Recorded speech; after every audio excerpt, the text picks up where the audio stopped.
Un projecte amb solucions realistes i honestes és l'anunci de la candidata d'Esquerra Republicana a Calonge i Sant Antoni, Carme Vinyes. Ha estat escollida per unanimitat pel conjunt de la militància local i es presenta com l'alternativa al govern actual.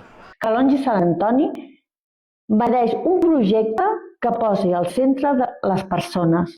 Sabem que no és fàcil. Al davant tenim un adversari que porta més de 20 anys instal·lat a l'alcaldia i que ha convertit la institució en un espai personal i acomodat.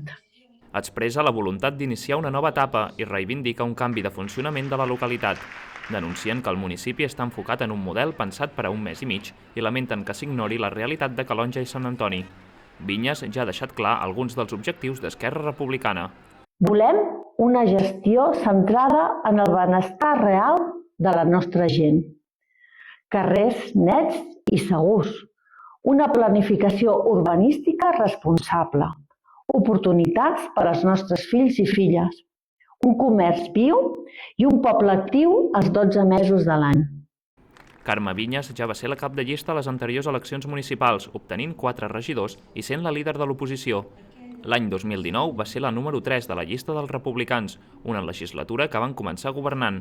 Un any després, però, van perdre l'alcaldia per una moció de censura de Junts, el PSC, Partit Popular i Republicans.